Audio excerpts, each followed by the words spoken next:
ओम गणेशी महागणेशाय नमः। राधे राधे दोस्तों, कैसे हैं आप सब। दोस्तों, मार्गशीर्ष मास चल रहा है।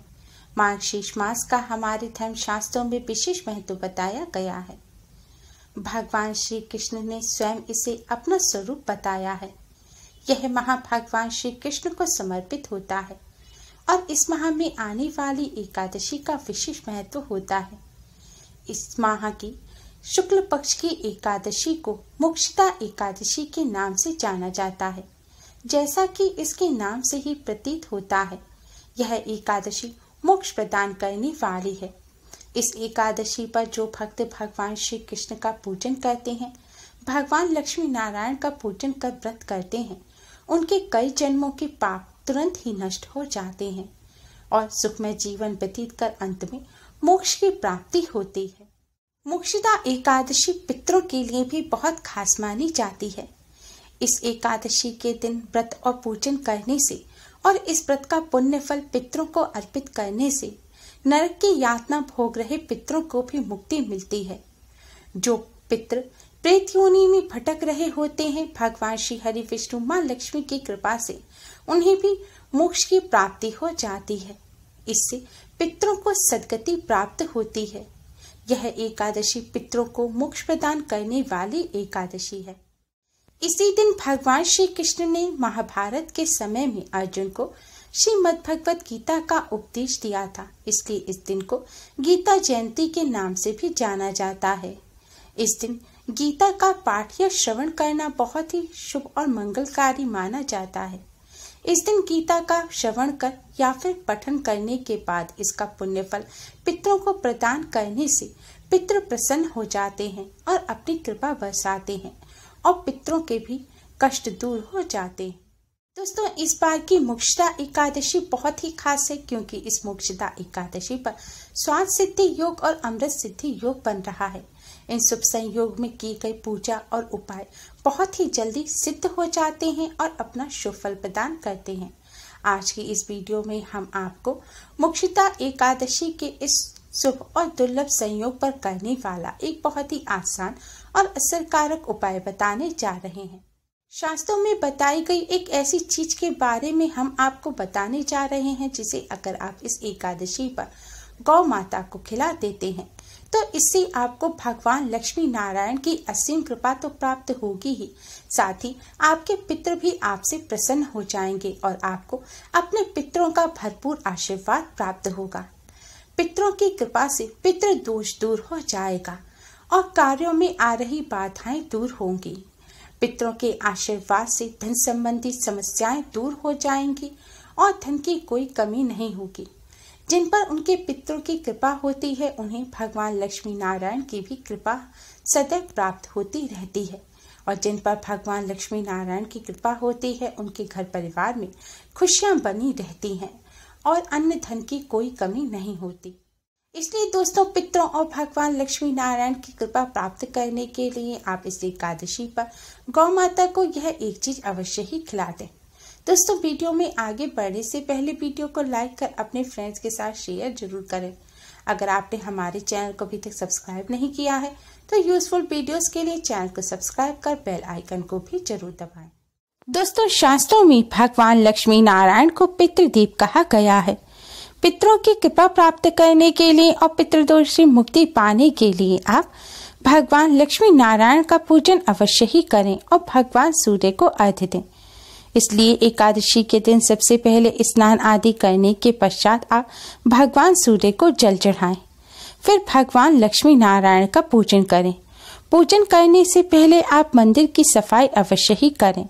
मंदिर में भगवान जी की जितनी प्रतिमाएं हैं उन्हें स्नान कराएं और तस्वीर है उन्हें साफ कपड़े से पोंछें। अगर आपके घर दक्षिणावर्ती शंख है तो आप उस शंख में जल भरकर इससे भगवान श्री हरि विष्णु यानी कि आप लड्डू गोपाल या भगवान श्री कृष्ण जिनकी भी आपके घर प्रतिमा है, आप उनका इस जल से अभिषेक करें। एकादशी के दिन भगवान श्री हरि विष्णु का दक्षिणावर्ती शंख में जल भरकर उससे अभिषेक करने से माँ लक्ष्मी अति प्रसन्न हो जाती हैं और माँ लक्ष्मी की कृपा से घर में धन संबंधी जो समस्या होती हैं वह दूर हो जाती हैं। भगवान लक्ष्मी नारायण की कृपा से घर में सुख समृद्धि बनी रहती है। अभिषेक करने के पश्चात अब आप भगवान जी के सामने एक दिया जलाएं और एक सुगंधित धूप बत्ती जलाएं।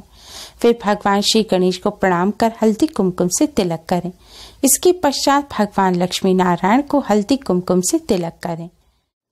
अब दोस्तों आप भगवान श्री गणेश, भगवान लक्ष्मी नारायण को किसी फल मिष्ठान का भोग लगाएं। भगवान लक्ष्मी नारायण के भोग में आप तुलसी का पत्ता अवश्य ही रखें। शास्त्रों के अनुसार जिस भोग में तुलसी का पत्ता नहीं होता, भगवान विष्णु उसे स्वीकार नहीं करते। इसलिए भगवान विष्णु जी के लिए जो आपने मिष्ठान रखा है उसमें आप तुलसी का पत्ता अवश्य ही रखें। मिष्ठान ना हो तो आप गुड़ या शक्कर भी रख सकते हैं। इस तरह भोग लगाने के पश्चात दोस्तों अब आप गौ माता के लिए एक रोटी बनाएं। इसके लिए शुद्ध जल से आप साफ आटा मढ़ें और इस आटे से आप एक रोटी तैयार करें। रोटी पर आप घी लगाएं। शुद्ध घी हो तो थोड़ा सा घी इस रोटी पर लगाएं और इस रोटी को एक प्लेट में रखकर आप इसे भगवान जी के सामने मंदिर में रखें। दोस्तों अब इस रोटी पर आप थोड़ी सी शक्कर रखें या फिर थोड़ा सा मिष्ठान रखें। अब दोस्तों सबसे जरूरी चीज है काले तिल। आपको थोड़े से काले तिल लेकर इस रोटी के ऊपर डालने हैं। ध्यान रखें सफेद तिल नहीं, आपको काले तिल इस रोटी पर डालने हैं। अब आप भगवान लक्ष्मी नारायण को प्रणाम कर भोग स्वीकार करने की प्रार्थना करें। दोस्तों काले तिल भगवान श्री हरि विष्णु को अत्यधिक प्रिय है। तिल का भोग भगवान विष्णु को लगाने से भगवान विष्णु की कृपा से कष्टों से छुटकारा मिलता है। शास्त्रों के अनुसार पितरों को प्रसन्न करने के लिए काले तिल का भोजन पितरों को अर्पित करना चाहिए। शास्त्रों में बताया गया है जिस भोजन में काले तिल नहीं होते वह भोजन राक्षस, प्रेत इत्यादि ग्रहण करते हैं और जिस भोजन में काले तिल होते हैं वह भोजन पितरों को जाता है, यानी कि वह भोजन पितृ ग्रहण करते हैं और इससे पितरों की आत्मा को शांति मिलती है और पितृ तृप्त हो जाते हैं। जब पितरों की आत्मा को शांति मिलती है तो वह प्रसन्न होकर अपने परिजनों को अपना आशीर्वाद प्रदान करते हैं और इससे पितृ दोष से मुक्ति मिलती है। दोस्तों मंदिर में यह रोटी रखने के पश्चात अब आप भगवान श्री गणेश, भगवान लक्ष्मी नारायण को प्रणाम करें और भगवान श्री हरि विष्णु जी के द्वादश मंत्र ओम नमो भगवते वासुदेवाय का 108 बार जाप करें। अगर आपके पास तुलसी की माला हो तो माला पर आप इस मंत्र का जाप करें। मंत्र का जाप करने के बाद दोस्तों हो सके तो गीता के अध्याय का आप पठन या फिर श्रवण अवश्य ही करें। गीता के अध्याय की वीडियो आपको हमारे चैनल पर मिल जाएगी। आप उस वीडियो का लिंक इस वीडियो के डिस्क्रिप्शन में भी देख सकते हैं। इस तरह पूजन करने के पश्चात अब आप भगवान लक्ष्मी नारायण को प्रणाम कर अपने पितरों की आत्मा की शांति और मुक्ति की प्रार्थना करें। पितृदोष से मुक्ति की प्रार्थना करें। भगवान लक्ष्मी नारायण से प्रार्थना करें कि घर में सुख समृद्धि बनी रहे और वो अपनी कृपा आशीर्वाद सदैव आप पर बनाए रखें। भगवान लक्ष्मी नारायण से प्रार्थना करें कि आपके पितरों को जो भी कष्ट है, जो भी पीड़ा है उसे दूर करें और पितरों को सद्गति प्रदान करें। दोस्तों इस तरह प्रार्थना करने के पश्चात आपने भगवान लक्ष्मी नारायण को जो भोग लगाया है उस भोग में से आप तुलसी का पत्ता लेकर इस रोटी पर रख लीजिए। अब आप इस रोटी को ले जाकर गौ माता को खिला दीजिए। दोस्तों गौ माता का हमारे धर्मशास्त्रों में विशेष महत्व बताया गया है। गौ माता में 33 कोटि देवी देवताओं का वास होता है। गौ माता में पितरों का भी वास माना जाता है।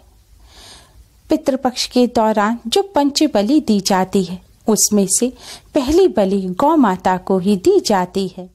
गौ माता को भोजन कराने से 33 कोटि देवी देवता प्रसन्न हो जाते हैं और भोग को स्वीकार करते हैं। दोस्तों इस तरह यह रोटी जब आप गौ माता को खिलाएंगे तो इससे आपके पितृ भी तृप्त हो जाएंगे। पितरों को जो भूख प्यास लग रही होगी वह भी समाप्त हो जाएगी। पितृ प्रसन्न होंगे, पितरों को कष्टों से छुटकारा मिलेगा और पितरों को सद्गति प्राप्त होगी। गौ माता को इस तरह भोजन कराने से भगवान लक्ष्मी नारायण की कृपा से सुख समृद्धि प्राप्त होती है। पितरों का भी आशीर्वाद प्राप्त होता है और पितृदोष तुरंत ही समाप्त हो जाता है। पितृ प्रसन्न होकर अपने परिजनों को आशीर्वाद देते हैं और पितरों की कृपा से बिगड़े कार्य भी बनने लग जाते हैं। कार्यों में आ रही बाधाएं दूर होती हैं। पितृदोष पितृ आशीर्वाद में बदल जाता है। भगवान लक्ष्मी नारायण और पितरों की कृपा से हर क्षेत्र में सफलता मिलती है और जीवन में खुशियां भर जाती हैं। दोस्तों, इसलिए इस एकादशी के पावन पर्व पर आप अपने पितरों की आत्मा की शांति के लिए, पितरों का आशीर्वाद प्राप्त करने के लिए और भगवान लक्ष्मी नारायण की कृपा प्राप्त करने के लिए इस तरह गौ माता को भोजन अवश्य ही कराएं। गौ माता को भोजन कराने के साथ ही कुछ बातों का विशेष ध्यान रखें। गौ माता को भोजन कराने से पहले आप कुछ भी खाएं पिए नहीं। स्नान आदि करने के पश्चात ही आप गौ माता को भोजन कराएं। परिवार का कोई एक सदस्य ही इस तरह से भोजन करा सकता है।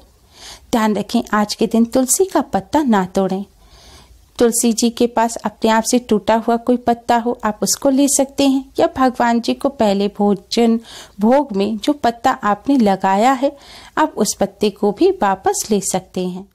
आज के दिन फूल पत्ते ना तोड़ें, चावल ना खाएं, जौ ना खाएं, मांस मदिरा का सेवन ना करें, अंडे ना खाएं, ब्रह्मचर्य का पालन करें और काले रंग की वस्त्र भी ना पहनें।